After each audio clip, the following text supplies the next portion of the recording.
The Galactic Council had seen many species rise and fall across the stars. For 12,000 years, they had maintained order through the iron fist of the Dominion fleet. War was a science to them, calculated and precise. Every battle followed patterns established by countless conflicts between civilizations that had mastered space travel for millennia. Then humanity stumbled into their perfect system. Admiral Zextai clicked his mandibles in what passed for amusement among his kind. The holographic display before him showed a small blue world orbiting an unremarkable yellow star. Intelligence reports suggested the inhabitants had barely achieved nuclear technology and primitive spaceflight. Their crude rockets could barely escape their own gravity well. Another pre-warp species, he informed his command staff aboard the massive dreadnought Eternal Judgment. Standard containment protocols will suffice. We establish orbital blockade, disable their communication networks, and issue surrender terms. Their primitive weapons cannot penetrate our shields. The bridge crew of various alien species nodded in agreement. This was routine. Every species that discovered faster-than-light travel eventually encountered the Dominion. Those who submitted became vassals. Those who resisted were conquered and absorbed. The pattern never changed. What the Admiral failed to understand was that humanity had been preparing for this moment longer than most species had existed. On Earth, General Sarah Mitchell stood in the underground command center beneath the Colorado Mountains. Banks of computers hummed around her as staff officers coordinated responses across the globe. Above them, alien ships had appeared 3 days ago. Massive vessels that dwarfed anything humanity had ever built. Status report, she commanded.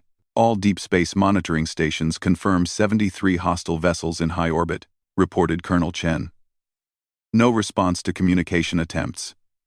Their technology appears to be electromagnetic pulse weapons, designed to disable our electronics. And our countermeasures? Hardened systems are online. The Faraday protocols you insisted on 15 years ago are paying off. Military networks remain functional despite their interference attempts. General Mitchell allowed herself a small smile. 15 years ago, when the first radio signals from space had been detected, she had been a young major with a theory that most dismissed as paranoia. If aliens existed and possessed faster-than-light travel, they would eventually find Earth, and if they came in warships rather than peaceful vessels, humanity needed to be ready for asymmetric warfare. The world's governments had initially resisted her proposals. Build underground facilities, harden all military equipment against electromagnetic attack, develop weapon systems that didn't rely on conventional electronics. It seemed like an expensive preparation for an unlikely threat. Everything changed when the second alien transmission was intercepted. It wasn't a greeting or offer of friendship. It was a tactical assessment of Earth's defenses. Broadcast between scout ships that had been observing human civilization for months. Now, as alien ships hung in orbit like mechanical vultures, those preparations would be tested. Sir, incoming transmission from the alien fleet, called the communications officer. Put it through. The main screen flickered to life, revealing Admiral Zextai in all his intimidating glory. Standing nearly 8 feet tall with chitinous plating covering his body, he was an impressive representative of the sectar species that dominated the Dominion military. Primitive inhabitants of this world, his voice rumbled through the translation system. You are now subjects of the Galactic Dominion. Surrender your weapons and governments unconditionally. Resistance will result in the sterilization of your planet. You have 1 rotation of your world to comply. The transmission ended. General Mitchell turned to her staff. Well, gentlemen and ladies, it appears we have 24 hours to show our guests that humanity doesn't surrender easily. Initiate Operation Prometheus. Across the globe, hidden installations came online. In the Sahara Desert, what appeared to be sand dunes split open to reveal massive railgun emplacements. Deep in the Amazon rainforest, trees that had been carefully cultivated around camouflaged missile silos moved aside. Beneath the ice sheets of Antarctica, nuclear submarines that had been sealed in artificial caverns for years prepared to launch. The alien fleet detected none of it. Admiral Zextai reviewed the tactical data with satisfaction. Long-range scans showed no military installations capable of threatening his fleet. The humans possessed aircraft and ground vehicles, but nothing that could reach orbital altitude with sufficient force to damage shielded warships.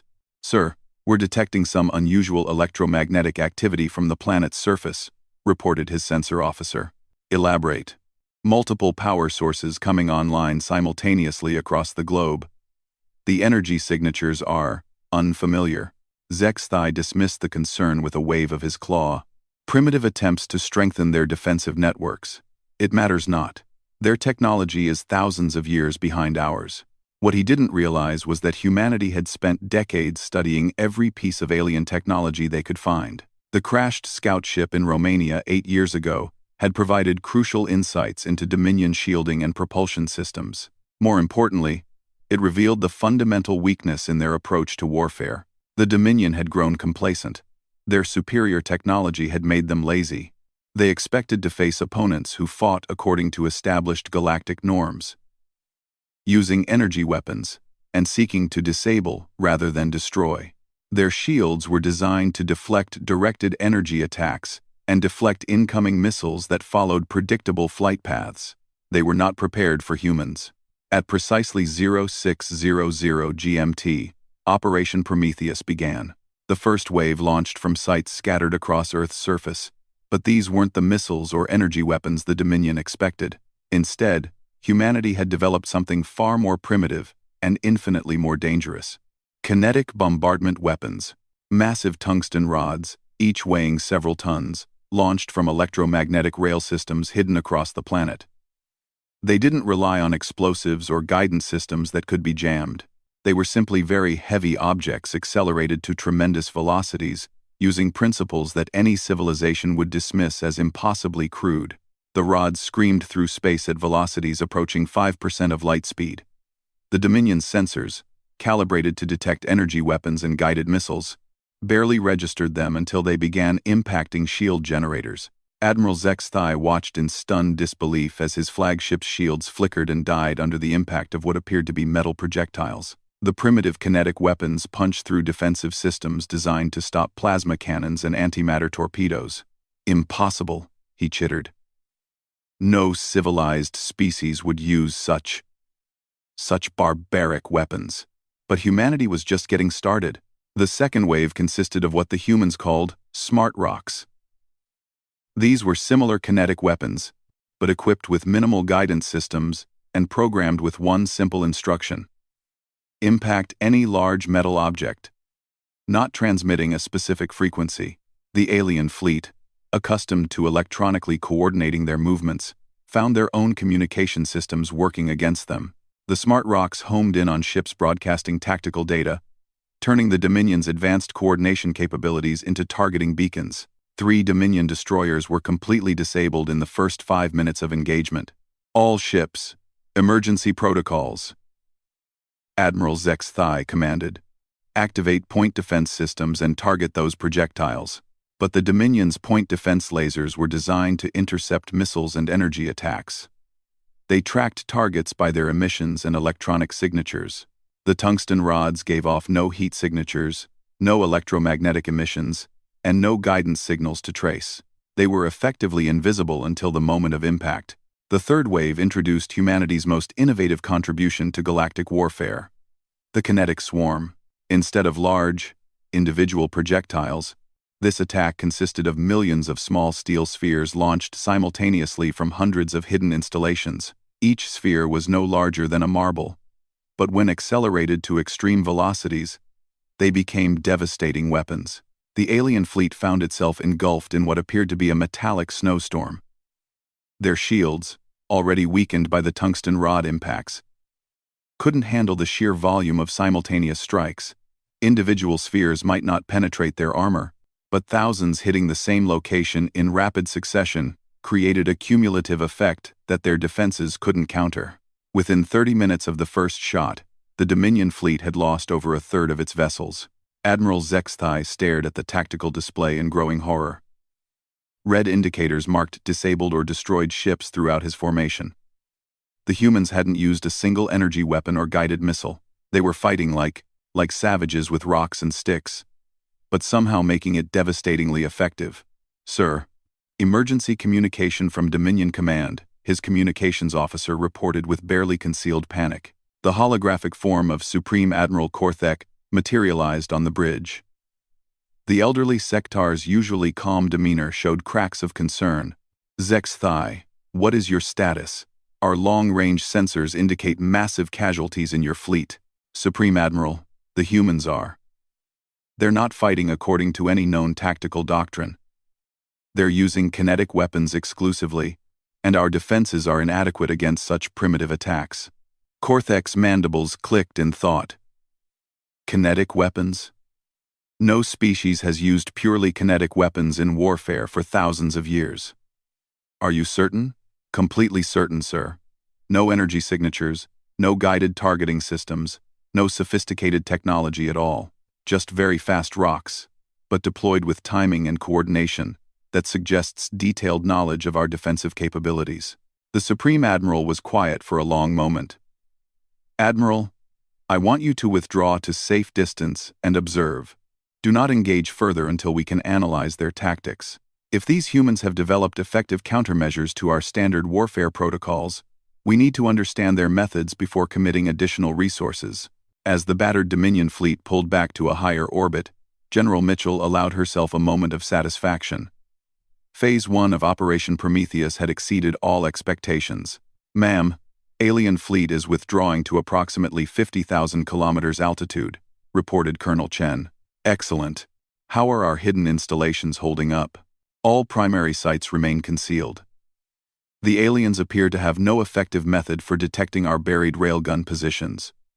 They're scanning for energy weapons, emplacements, and finding nothing. And our space-based assets? The asteroid belt installations are reporting ready status. The aliens haven't detected our mining operations or the kinetic weapon platforms we've established there over the past decade. General Mitchell nodded.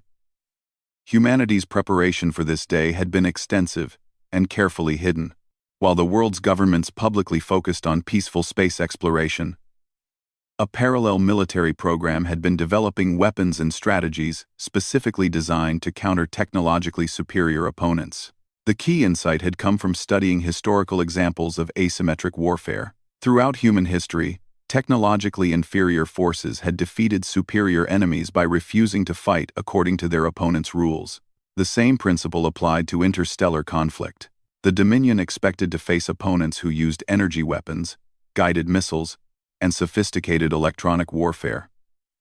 They had spent millennia developing defenses against such attacks, but they had no experience defending against weapons that were essentially very accurate artillery, scaled up to interplanetary ranges. Ma'am, we're receiving multiple communications from world leaders, the communications officer reported. They're requesting status updates and asking about casualty estimates. Tell them Phase 1 was successful with minimal human casualties. Phase 2 will begin once the aliens make their next move. Above Earth, Admiral Zexthai was discovering that his problems were far worse than initially realized. As his fleet attempted to analyze the human attack, they made a disturbing discovery.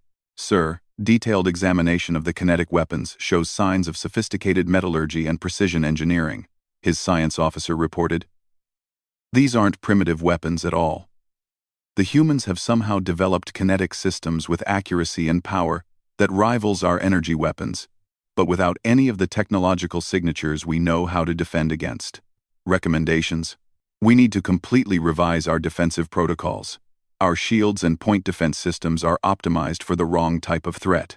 The humans are essentially throwing rocks at us, but they're very smart, rocks thrown very accurately and very fast. Admiral Zexthai considered his options. The standard Dominion response to resistance was orbital bombardment, followed by ground invasion. But his fleet was now operating at 60% strength, and the humans had demonstrated the ability to damage ships at orbital distances using weapons that were apparently undetectable until impact. Meanwhile, on Earth, humanity was preparing to show the galaxy that their understanding of warfare was about to change forever. The aliens had seen the opening move. Now they would discover that humans had been thinking several steps ahead. In hidden facilities across the globe, the real weapons were powering up. The kinetic bombardment had been impressive, but it was just the beginning. Humanity was about to introduce the Dominion to concepts that no galactic civilization had ever considered. Because while other species had evolved beyond their primitive instincts for warfare, humans had refined those instincts into an art form. The Dominion was about to learn why Earth's history was written in blood, and why that made humans the most dangerous species the galaxy had ever encountered. Admiral Zexthai had called for reinforcements, but Supreme Admiral Korthek's response had been unexpected.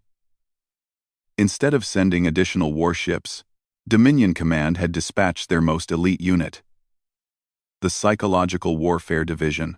The Psy-War specialists were experts at breaking the will of resistant species. Where brute force failed, they applied precise mental pressure that had never failed to produce surrender. They studied a species' deepest fears, their cultural weaknesses, their biological vulnerabilities, and then exploited them with surgical precision.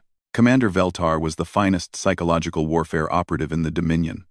Her species, the Menthari, possessed natural telepathic abilities that had been enhanced through centuries of genetic modification and cybernetic augmentation. She could reach into minds across vast distances and plant seeds of terror, despair, and hopelessness. "Admiral Zexthai," she said as her sleek ship docked with the Eternal Judgment, "your tactical reports make interesting reading. These humans appear to have prepared for conventional warfare, but no species can resist a properly executed psychological campaign. With respect, Commander, the humans have already proven they don't follow conventional patterns." Veltar's elegant features displayed what might have been amusement among her kind. "Admiral, I have broken the spirits of warrior races that had fought for millennia without defeat. I have made pacifist species beg for the privilege of serving the Dominion. These humans are primitives who have barely left their home world. Their minds will shatter like glass." What Commander Veltar didn't understand was that humanity had been preparing for psychological warfare even longer than they had been preparing for kinetic combat. Dr. Elena Vasquez stood in the psychiatric research facility buried beneath the Swiss Alps. Around her, teams of psychologists, neuroscientists, and computer specialists worked at stations monitoring brain activity patterns from volunteers around the globe. "Status report," she requested from her chief researcher. "All subjects are maintaining stable mental states despite alien proximity," Dr. Thompson replied. "The meditation and mental conditioning protocols you developed are holding steady. We're not detecting any unusual neurological activity that might indicate telepathic intrusion attempts." "Good. And our offensive capabilities? Project Mindbridge is ready for activation. 15 years of studying human consciousness and psychological warfare has given us some very interesting options." Dr. Vasquez nodded. When humanity had first detected alien presence in the solar system, military planners had considered every possible advantage the aliens might possess. Advanced telepathic or psychological capabilities were high on that list. The response had been Project Mindwall, a comprehensive program to train human populations in mental defenses. What started as basic meditation and psychological conditioning had evolved into something far more sophisticated. Humans, it turned out, had a unique neurological trait that no other known species possessed.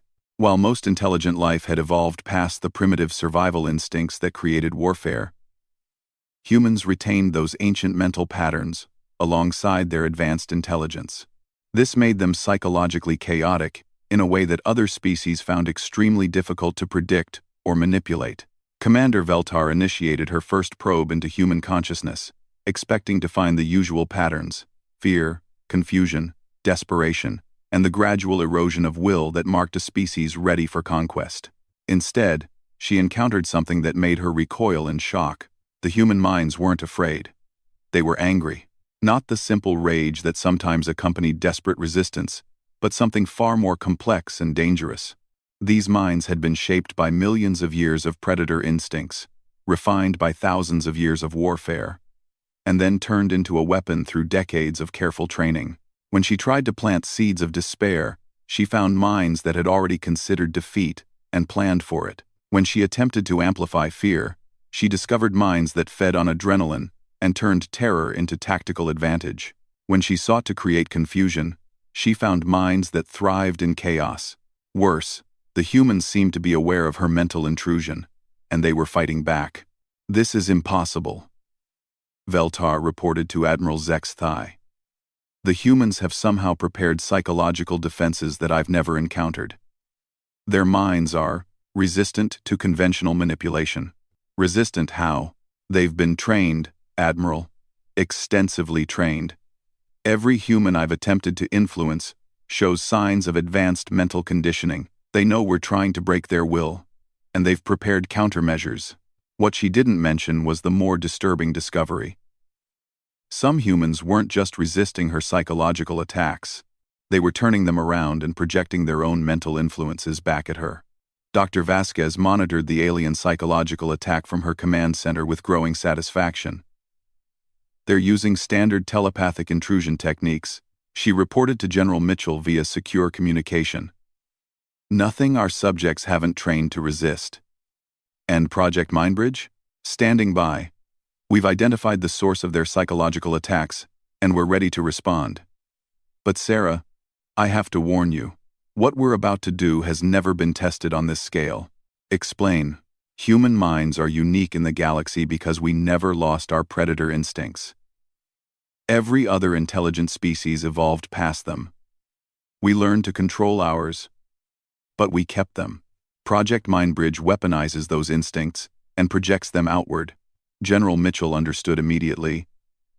You're going to show them what it feels like to be prey. Exactly. But the psychological impact on the aliens might be more severe than anticipated. We're not just defending against their mental attacks. We're about to teach them what fear actually is. The activation of Project Mindbridge began with a simple signal, transmitted to every major population center on Earth. Humans who had undergone years of mental conditioning suddenly found their consciousness linked in a vast network of shared intent. Commander Veltar was attempting another psychological probe when the human response hit her like a tsunami of pure predatory instinct. For the first time in her species' evolution, she experienced the sensation of being hunted. The human mental landscape was unlike anything in Dominion psychological warfare databases. Where other species showed logical thought patterns and predictable emotional responses, humans displayed layer upon layer of controlled violence. Tactical thinking shaped by millennia of warfare, and survival instincts honed by evolution's cruelest lessons. And all of it was being projected directly into her consciousness. Veltar screamed and collapsed, her cybernetic neural implants overloading as they tried to process mental patterns that no technology had been designed to handle. Around her, other Menthari specialists were experiencing similar reactions as the human psychological offensive continued. The humans weren't just thinking aggressive thoughts. They were sharing the collected memory of their entire species. Every war, every hunt, every moment when survival required violence. Thousands of years of human conflict, refined and concentrated into a weapon that attacked the most basic assumptions about intelligent behavior. Admiral Zexthai found Commander Veltar in the medical bay, her neural implants permanently damaged by what the medical staff could only describe as extreme psychological trauma. What happened? He demanded. The humans, she whispered, her voice barely audible. They're not like other species. They're predators, Admiral. Real predators. They think like hunters, plan like killers, and they've never stopped being dangerous. When I tried to break their will, they showed me what their will actually contains. And what is that? Everything we've forgotten. Every instinct we evolved past. Every survival mechanism we abandoned when we became civilized. They kept all of it, learned to control it, and now they're using it as a weapon.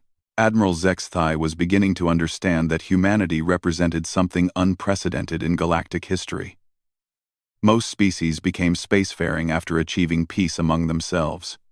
The transition from planetary to interstellar civilization required cooperation, shared resources, and the abandonment of primitive territorial and survival instincts. Humans had achieved spaceflight while remaining fundamentally unchanged at their core. They had learned to build starships and computers, but they still thought like apex predators from a death world. On Earth, Phase 2 of Operation Prometheus was proceeding exactly as planned. Psychological warfare countermeasures successful, Dr. Vasquez reported. The alien telepathic attacks have completely ceased. Their specialists appear to have suffered significant neural damage from exposure to human mental patterns. General Mitchell allowed herself a moment of grim satisfaction. And the next phase? Admiral Morrison is reporting that Operation Deep Strike is ready for implementation. Our asteroid belt assets are in position. What the Dominion fleet didn't realize was that humanity's space program had been far more extensive than their intelligence reports suggested. While publicly focused on Mars exploration and asteroid mining, human space operations had been secretly establishing weapons platforms throughout the solar system. For 15 years, automated mining ships had been hollowing out asteroids and filling them with kinetic weapons, fusion warheads, and most importantly, self-replicating manufacturing systems. The asteroid belt wasn't just a source of raw materials for Earth's economy. It had become humanity's secret weapons factory. Admiral Morrison commanded humanity's space-based forces from a hidden facility inside Ceres, the largest asteroid in the belt. His mining operation was actually the command center for the most extensive weapons network ever constructed in human space. "Sarah, we're tracking alien reinforcements entering the system," he reported. "Looks like they've called for help." "How many?" 200 additional ships, including several that our sensors can't properly classify. Probably their heavy assault units. Time to show them why fighting humans in our own solar system was a mistake. Activate Operation Deep Strike. Throughout the asteroid belt, mining stations that had operated peacefully for over a decade suddenly revealed their true nature. Automated factories that had been producing industrial equipment released swarms of self-guided kinetic weapons. Manufacturing systems that supposedly created mining tools instead launched clouds of intelligent mines. The approaching Dominion reinforcement fleet found itself entering what appeared to be empty space between Mars and Jupiter. Their sensors detected the usual asteroid mining operations and some scattered industrial facilities. Nothing that represented a military threat. Then the asteroids came alive. What had appeared to be routine mining equipment suddenly revealed itself as a sophisticated weapons network. Cargo containers opened to release streams of kinetic interceptors. Mining lasers refocused to target ship sensors and communications arrays. Rock-moving equipment launched asteroid fragments with devastating accuracy. The Dominion reinforcement fleet was caught completely unprepared for the concept of weaponizing an entire region of space. Their tactical doctrine had no provisions for fighting an enemy that had turned every piece of space debris into a potential weapon. But the worst surprise was yet to come. The largest asteroid weapons platform, hidden inside what appeared to be a routine mining station, contained humanity's most audacious weapon. A mass driver, capable of launching small asteroids at significant fractions of light speed. The first targeted asteroid, roughly the size of a city block, hit the Dominion fleet's flagship at nearly 10% of light speed. The impact released energy equivalent to multiple nuclear weapons, but with none of the electromagnetic or radiation signatures that the aliens' defenses were designed to counter. The flagship simply ceased to exist, vaporized by kinetic force that no shield technology could deflect. Supreme Admiral Korthak watched the destruction of his reinforcement fleet from the safety of deep space, his confidence in Dominion military superiority shattered by the reports streaming in from the battle zone. "Sir, we've lost over 70% of the reinforcement fleet," his tactical officer reported. "The humans have weaponized their entire asteroid belt. Every mining operation was apparently a disguised weapons platform. How is this possible? Our intelligence indicated they were barely capable of interplanetary travel. Sir, it appears their primitive mining operations were actually sophisticated military preparations. They've been building this weapons network for over a decade while maintaining the appearance of peaceful industrial development." Korthak realized that the Dominion had fundamentally misunderstood humanity's nature. They had assumed that any species achieving space travel would follow the same evolutionary path. The abandonment of warfare in favor of cooperation and technological advancement. But humans hadn't abandoned warfare. They had industrialized it. While other species had evolved beyond their predatory instincts, humans had weaponized theirs. While other civilizations had abandoned military thinking in favor of peaceful exploration, humans had turned space exploration into military preparation. The Dominion was facing an enemy that thought like a military force from the moment they left their home world, because for humans, everything was potentially a battlefield. "Sir, incoming communication from Admiral Zexthai," The hologram of the battered admiral appeared on the bridge, his usually imposing presence diminished by the defeat written clearly in his posture. Supreme Admiral, request permission to withdraw all forces from the human system. Denied. The Dominion does not retreat from primitive species. Sir, with respect, these humans are not primitive. They're using warfare concepts that we've never encountered, fighting with weapons we have no defense against, and displaying strategic thinking that suggests they've been preparing for interstellar conflict far longer than should be possible for their technology level. Korthek considered this. What are your recommendations? Full fleet engagement with overwhelming force, or negotiated withdrawal? Half measures will only result in more casualties. Very well. I'm bringing the battle fleet to your position. We'll see how their primitive weapons fare against our full military might. What Supreme Admiral Korthek didn't realize was that bringing the entire Dominion battle fleet to Earth's solar system was exactly what humanity had been hoping for. Because Phase 3 of Operation Prometheus was designed to deal with the one scenario that terrified human strategists most: a prolonged interstellar war. The solution was elegant in its simplicity. If the aliens brought their entire fleet to humanity's solar system, then humanity would destroy it there, ending the war before it could spread to other star systems. General Mitchell received the intelligence report about incoming Dominion reinforcements with grim satisfaction. How long until the main fleet arrives? Approximately 72 hours, Colonel Chen reported. Perfect. That gives us time to implement the final phase. Signal Admiral Morrison to begin Operation Solar Wind. In the asteroid belt, Admiral Morrison smiled as he received the authorization codes. Humanity's most ambitious weapon was finally going to be tested under combat conditions. The aliens were about to discover why humans had chosen to make their stand in their own solar system, and why that decision would change the balance of power in the galaxy forever. Supreme Admiral Korthek arrived in the Sol system with the largest military force the Dominion had ever assembled. 3,000 warships representing every major species in their alliance, armed with weapons that had conquered a galaxy and crewed by beings who had never known defeat. The battle fleet was an impressive sight. Massive dreadnoughts that could crack planets, carriers launching swarms of fighter craft, and support vessels equipped with technology that had made the Dominion the undisputed masters of interstellar space for 12 millennia. They took position at the edge of the solar system, far beyond the range of any weapon system known to galactic science, and prepared to demonstrate why resistance to the Dominion was futile. Admiral Zexthai, report on human capabilities. Korthek commanded from the bridge of his super dreadnought Cosmic Dominion. Sir, the humans have demonstrated 3 primary military capabilities: kinetic weapons with extreme accuracy and velocity, psychological warfare techniques that disabled our specialists, and extensive hidden military installations throughout their asteroid belt. Estimated threat level? Significant, sir, but limited to their home system. Their weapons appear to be defensive in nature, designed to protect their planet rather than project power beyond their solar system. Korthek nodded. This assessment matched his own conclusions. The humans were dangerous in their home territory, but they lacked the technological base for interstellar warfare. Once their defenses were overcome, they could be contained and gradually absorbed into the Dominion, like every other resistant species. Begin long-range bombardment. Target their industrial centers and population concentrations. We'll force them to surrender by destroying their ability to resist. The Dominion fleet began charging their main weapon systems, preparing to rain destruction on Earth from a distance that no planetary defense could reach.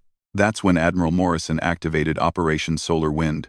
For 15 years, human engineers had been working on humanity's most ambitious project: the weaponization of the Sun itself. Hidden among routine solar research satellites, humanity had constructed a network of stellar manipulation devices. Each satellite was no larger than a city bus, but together they formed a system capable of directing solar energy with unprecedented precision. The technology was based on principles that the Dominion would have dismissed as impossible: the controlled manipulation of solar flares using magnetic field generators and plasma redirectors. Solar Wind Network is online, Admiral Morrison reported from his command center inside Ceres. All targeting parameters confirmed. We have a clear shot at the alien fleet. General Mitchell, observing from Earth's command center, took a deep breath. What they were about to attempt had never been tried in combat. The energy involved was beyond anything humanity had ever controlled, and the consequences of failure could sterilize their own solar system.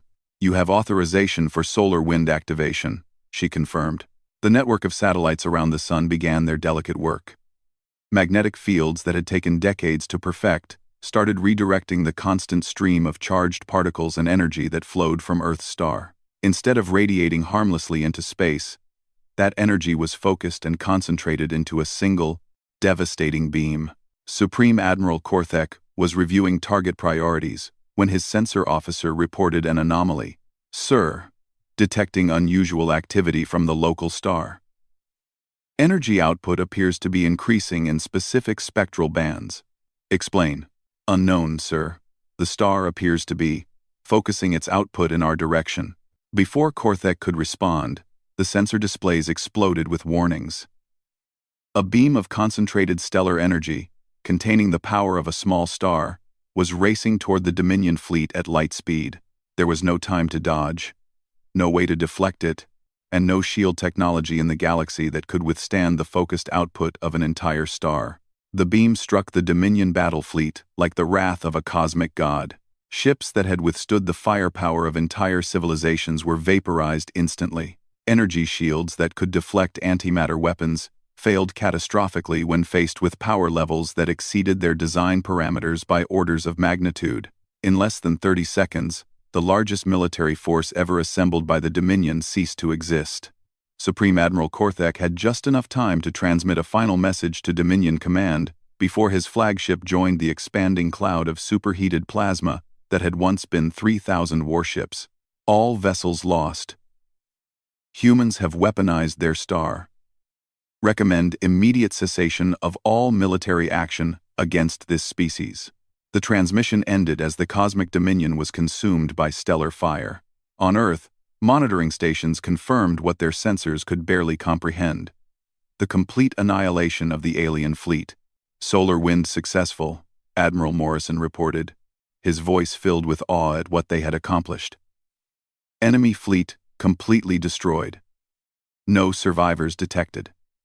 General Mitchell stared at the tactical display showing empty space, where moments before the largest armada in galactic history had positioned itself for the conquest of humanity. "Confirmed. Operation Prometheus is complete. All alien forces in our solar system have been eliminated, but the implications of what they had done extended far beyond the immediate tactical victory. Humanity had just demonstrated something that no species in galactic history had ever achieved: the ability to use a star as a weapon." News of the battle fleet's destruction reached Dominion Command within hours, carried by automated monitoring drones that had observed the engagement from a safe distance. Chancellor Mordek, Supreme Leader of the Galactic Dominion, convened an emergency session of the High Command. The holographic displays showed the aftermath of solar wind, a debris field where their greatest military force had been, and energy readings that confirmed the impossible. "Confirmed reports," announced the Chief Intelligence Coordinator. "The humans have developed stellar manipulation technology capable of directing star-level energy outputs as a weapon system. Estimated power levels exceed our most advanced weapons by a factor of 10,000. "How is this possible?" demanded General Ketvar of the Dominion Ground Forces. "They're a primitive species. They barely achieved interplanetary travel. Analysis suggests they've been preparing for interstellar conflict far longer than their apparent technology level indicates," replied the intelligence coordinator. "Their entire space program appears to have been a cover for military preparation. Every civilian installation in their system has revealed hidden weapons capabilities." Chancellor Mordek studied the tactical reports with growing unease. In 12,000 years of Dominion expansion, they had never encountered a species that combined primitive technology with such sophisticated military planning. "What are our options?" "Limited, sir. Our remaining military forces are insufficient to challenge a species capable of weaponizing stellar objects. Furthermore, our intelligence suggests that this solar wind system is only one of several strategic weapons they may have developed." "Recommendations?" "Immediate diplomatic contact. We need to establish peaceful relations before they decide to export their military technology to other species. For the first time in Dominion history, they would be approaching a species as equals rather than conquerors. The message arrived at Earth's communication centers 12 hours after the destruction of the battle fleet. It was broadcast on all frequencies and translated into every human language. To the representatives of humanity, the Galactic Dominion formally requests the opening of diplomatic negotiations. We acknowledge your sovereignty over your solar system and your right to defend it. We seek peaceful coexistence and mutual cooperation rather than conflict. General Mitchell read the message with a mixture of satisfaction and wariness. Humanity had won this battle, but the war could potentially expand to a galactic scale if they weren't careful. What's our response? Colonel Chen asked. Cautious optimism. We've proven that we can defend ourselves, but we're not interested in becoming the galaxy's new oppressors. Schedule diplomatic meetings, but maintain all defensive systems at full readiness, and our strategic weapons remain classified. Let them wonder what other surprises we might have prepared. The first diplomatic meeting between humanity and the Galactic Dominion took place in neutral space, aboard a specially constructed station positioned halfway between Earth and the edge of the solar system. Ambassador Sarah Chen represented humanity, while Chancellor Mordek himself attended for the Dominion. A gesture that emphasized how seriously they now took the human threat. Chancellor, Ambassador Chen began. Humanity appreciates your willingness to pursue diplomatic solutions. However, we must address the fact that your forces attacked our home system without provocation. Ambassador Chen, the Dominion has operated under certain assumptions about interstellar relations for millennia. Your species has challenged those assumptions in ways we did not anticipate. Our species has a saying, peace through strength. We prepared for the possibility of hostile contact, not because we wanted war, but because we wanted to ensure we could choose peace from a position of equality rather than submission. Chancellor Mordek understood. The Dominion's approach had always been based on overwhelming technological superiority. They offered species the choice between voluntary vassalage or conquest, because resistance had never been truly possible. Humanity had changed that equation. What are your terms for coexistence? He asked. Simple. Recognition of human sovereignty over our solar system, establishment of trade relations based on mutual benefit rather than exploitation, and most importantly, an end to your empire's policy of forced subjugation. You're asking us to fundamentally change how the Dominion has operated for 12,000 years. We're asking you to evolve. Every species in your empire was forced to join through conquest or threat of conquest. What if they had been given a genuine choice? The negotiations continued for weeks, but the outcome was never really in doubt. Humanity had demonstrated military capabilities that the Dominion couldn't counter.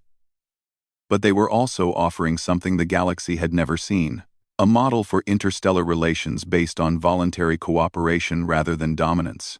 The final agreement, known as the Sol Accords, established humanity as an independent species with full sovereignty over their solar system and its surrounding space. More importantly, it created the framework for what would become the Galactic Cooperative, a voluntary alliance of species working together for mutual benefit.